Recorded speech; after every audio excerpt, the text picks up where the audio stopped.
Hello, everybody. It's George from Ireland. So, welcome back to my channel. Anyway, I was just reading on the news this morning that the new law in Germany has kicked in, the decriminalisation of cannabis. I know it's April Fool's Day, but this is real. This was trailed months in advance. Cannabis is obviously this substance, psychotropic, is that the right adjective? That comes from that plant. So, there's cannabis, marijuana, and there are countless nicknames for it. Yeah, people will be able to cultivate cannabis. If you're an adult, you can possess over 25 grams of cannabis in public. If it's more than that, you can be arrested. You can be prosecuted. There'll be small fines depending on the level. If you had tons of the stuff, it could be quite a long jail sentence. Again, if you're over 18, you can cultivate a maximum of 3 plants per household. So there are 2 adults in the household. Nevertheless, it's only 3 plants. It's not 3 apiece.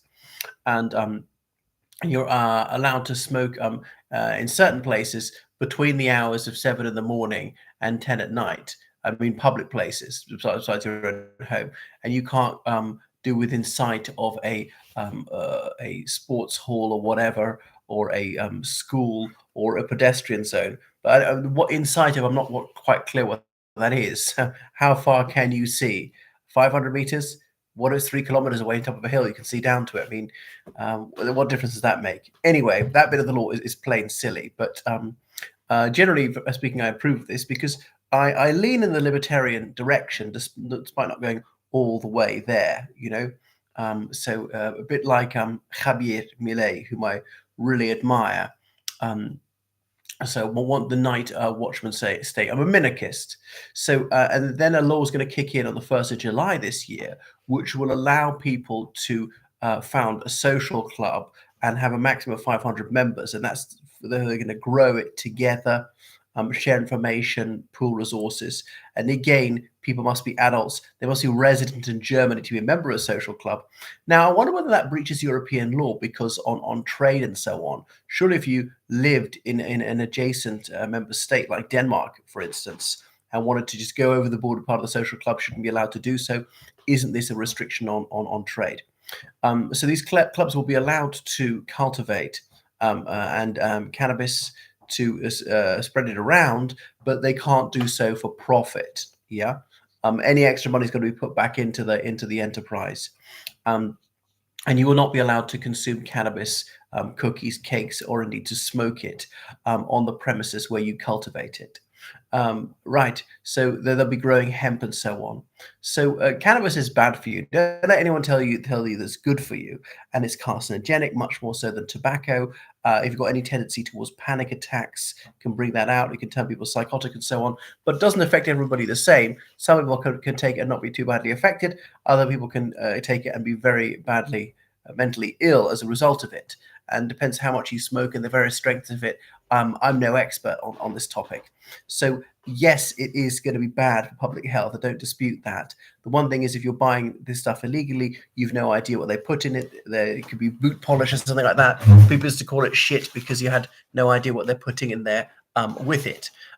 So it might improve the quality of it and maybe reduce the ill health. But obviously, I certainly wouldn't recommend smoking cannabis or taking any other form. It's not advisable. People are going to do so anyway. But it begs the question: are people entitled to do things which have a deleterious impact on their health? And I would say most definitely yes. Smoking and so on.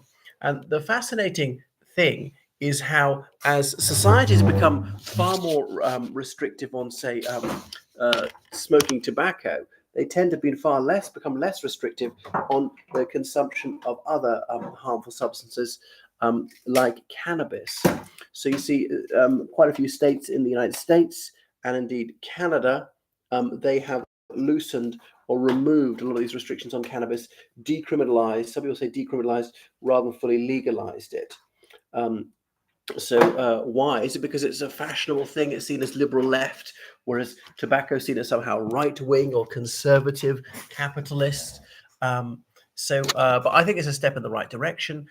People should not be punished for doing something to themselves which doesn't harm other people. Now, it's bad for your physical health, also bad for your mental health. And I'll say, well, that's a bad thing for society. There ought to be laws, and maybe there are going to be laws, that you can't be under the influence of cannabis whilst driving or operating machinery like a combine harvester or something like that, because that would imperil others. But yeah, generally speaking, I think this is definitely a step in the right direction, because it takes this drug trade out of the hands of violent criminals. People can produce it for themselves. Um, so it's your body, it's your choice, and the state shouldn't be telling you what you may or may not do. We do have things about food purity or whatever. I suppose because we expect food to be safe when you purchase it. How safe is safe? And I think it's right to say we have some restrictions on this and health and safety regulations, because no food is absolutely safe. I mean, sugar that you're allowed to buy will eventually kill you if you buy too much of it. All things in moderation. Because otherwise we're imprisoning people for doing something which is a victimless crime, which doesn't harm anybody else. But by analogy, should this not be extended to more dangerous substances like cocaine and heroin? And I say that it should. And these things, they are very dangerous. You gravely imperil yourself if you take these things even once. And I know people would say, well, would you want your child to die of a heroin overdose? No, I certainly wouldn't. And people will then say, in which case you must criminalize it. Well, no, that doesn't follow, because the state is not a parent, and the state shouldn't act as a parent to everyone, to adults. So we could there say, would you want your child to die of alcohol abuse? And everyone's going to say no. Therefore, we must outlaw alcohol. Well, that would be preposterous. So it's taking away people's pleasure. We're on this planet for a limited time, and what you do in that time, that's up to you.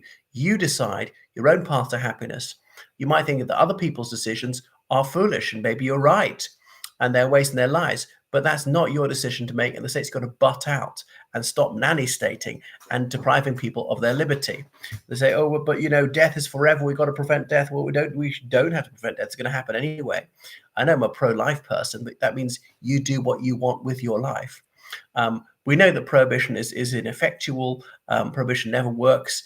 I'm not saying that we obviously can reduce instances of drug abuse. So we're trying to remove the social harms around these things.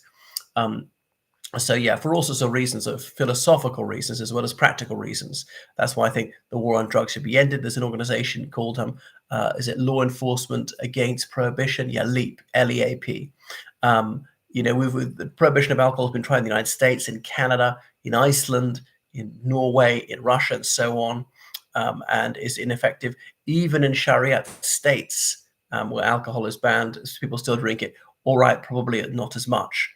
So, but the police should be trying to tackle things which are harming other people, not indeed harming oneself. Cannabis is not like it spreads diseases to those who don't consume it.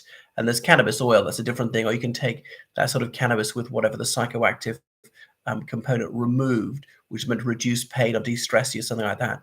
This is definitely a step forward.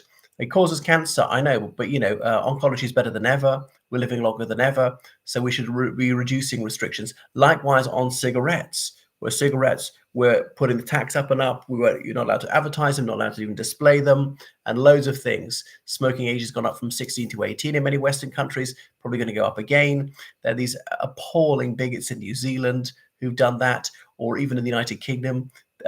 Rishi Sunak is just revolting what he wants to do, to take away everybody's rights. He wants to oppress, deprive everyone of their freedom. Wes Streeting, that Labour politician, just the same. A petty tyrant, just nauseating what he wants to do with regard to tobacco. Tobacco kills people. I know that. So people die premature and painful deaths. Yes, I know that. I know what death is, like everybody else. I know what death is. I've had friends and relatives who've died, and I've seen their dead bodies. So I know what death is. And I say this advisedly. Nevertheless, smoking must still be allowed. Anyway, so Germany has made an advance for liberty and human rights, and I wish the whole world would follow suit. Thank you so much for watching my channel. Make sure you subscribe on Patreon, donate on PayPal. Goodbye, everyone.